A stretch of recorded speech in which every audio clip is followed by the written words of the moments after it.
like to greet you all on behalf of Montenegro Employers Federation, as well as trade unions, three trade unions in Montenegro. This presentation has been done jointly, so at the end, if you have any questions, I would encourage you to address trade unions representatives here as well. Also, I would like to thank our hosts for this wonderful conference and, of course, for this period of implementing the project, because we learned a lot. And also, I would like to say that it's my special pleasure to have a presentation after Mr. Joe Ferrugia, because we have done a project with them and signed agreement in cooperation with Malta Employers Federation, and it's really a role model of employers organization that we all should follow. They're really successful, and I'm very grateful for all the information they gave to us. Wow, thank you. You're welcome. I'm really honest with this. Anyway, I would proceed with the presentation, and I'm very often asked where Montenegro is, so this is the opportunity for all of you to see where we are located. And when it comes to some numbers, it has something more than 600,000 of population, and in economic terms, 89% of companies are small and micro companies, and the majority of them is in the trade sector. So you can imagine the situation now. When it comes to the legal framework and the social dialogue, we signed a tripartite agreement in 2006. So we are very young in this, being a young country, but we are building strong foundations for further developments and more engagements in consultations and information between social partners.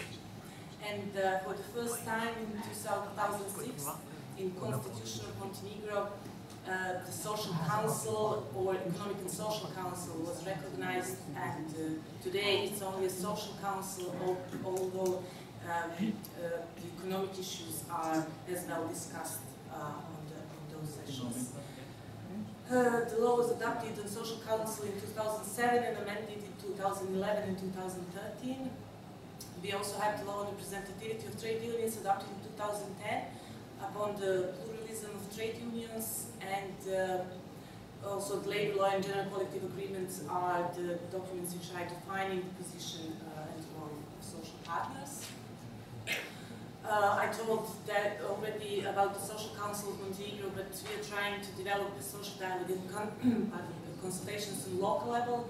We have only 23 local municipalities and local social councils, economic and social councils, although not all of them are functioning and active because there is still a lack of understanding of the importance of being in a dialogue with the partners, with the administration and trade unions.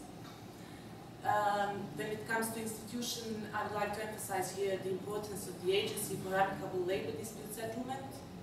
It's also it's founded a couple of years ago in 2008, but it plays a very important role for both employers and trade unions, especially after the period of privatization in our country and more disputes arising from labor relations.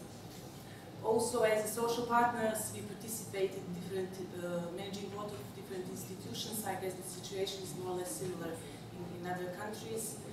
But what was very important for all of us was the period when Montenegro started negotiations with the European Union, and it was in 2012. And we tried to engage the representatives of the business, of the industry, as more as possible in talking about all 34 chapters of EU, which in all cases touch upon both employers and workers. So we nominated 24 representatives, while trade unions have 11 representatives in 11 working groups for 11 chapters, so people with that.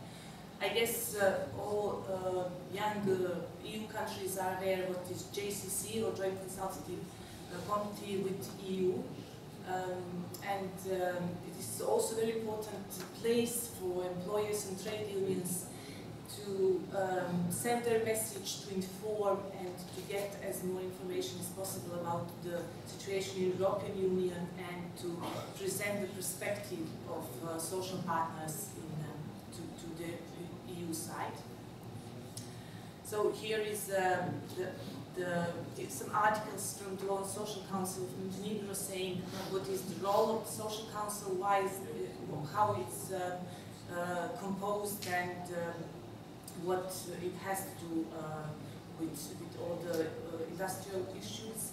So this is, let's say, the focus is on giving the opinions on law drafts and proposals, and of course the decisions are made by the majority of votes. So let's say that it's the place where employers and trade unions are equally heard, and also where they can exchange and inform between themselves. It's composed of 11 representatives of trade unions, 11 government, and 11 employers. But what is I would say funny situation in Montenegro at the moment is that employers and trade unions in our country are considered public officials, and they're obliged to submit reports to the Commission for Prevention of Conflict of Interest, and it's really a unique situation, I think, in all ILO constituents worldwide, and we are currently struggling with the government to amend all the laws treating employers and trade unions as public officials. What we achieved jointly is the General Collective Agreement signed in February 2014, and I will get back to this later on because it focuses more on consultation information between trade unions and employers.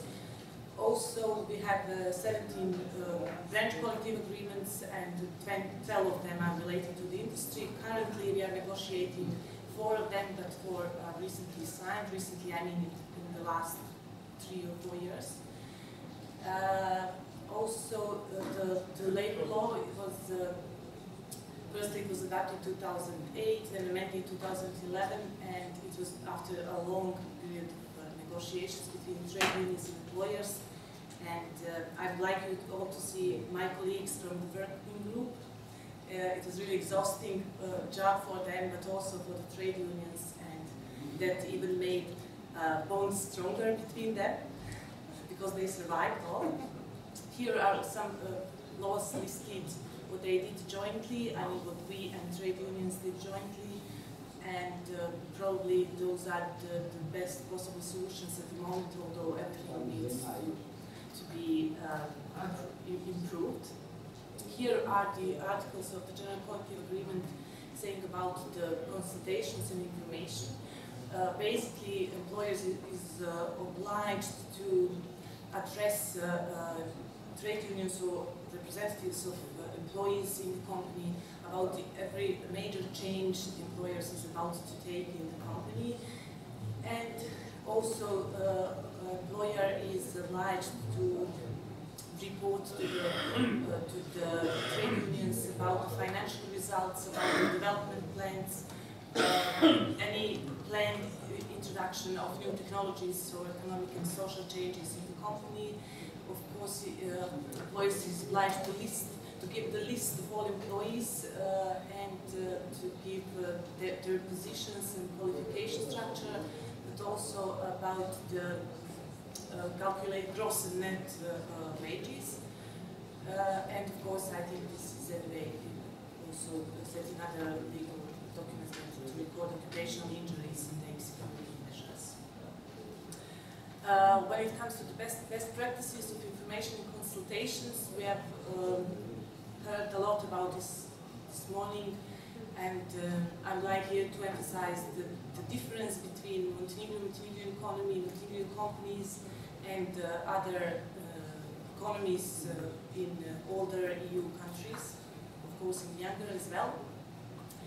But the example which was emphasized by trade unions of Montenegro is the situation with Crnogorski Telekom is the name of the company, but it was privatized and bought by Deutsche Telekom in 2005, and it was the most, is probably at the moment, the most profitable company in our country, but when it was privatized, it had no social program for redundant workers, and between 2005 and 2009 there was a huge struggle between the trade unions and 2010, after the negotiated social program, and I was signing one of the best social programs and health agreements in the region, instead of continual good relations and building up the relations between trade unions and management, there still were disputes, and in October 2011 the management was changed, so they regained the good relations between trade unions and the management at the company level, but it's important they still have those previously negotiated good social program, and it's really difficult to say this on behalf of trade unions in the role of employer, but yeah, this is the situation. And still, being a young country and having young, let's say young policies in all sectors and all possible branches, there is still a lot of room for improvement.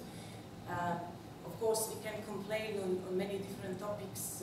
We can talk about different obstacles the whole day, but generally the situation is not that bad, but still we have to work more jointly with the trade unions and of course with the government, because at the moment the Montenegrin government is the biggest employer in the country, and they have to find a balance, although the more emphasis should be put on bipartite dialogue, so we have to keep somehow government more like observer than the active participant.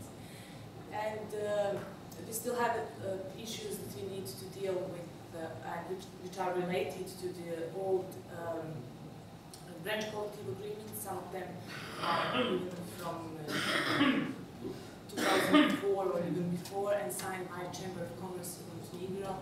And it's very difficult for the trade unions to understand the situation is not the same anymore, that they need to give up the inherited rights that they stick to very, very strongly. But we have a good hope in social dialogue, and we believe that it will still have a future, positive future in our country. Well, it would be all for now. If you anyway have any question, I would once more encourage you to include our colleague from Free Trade Unions of Montenegro, the time on your disposal. Thank you.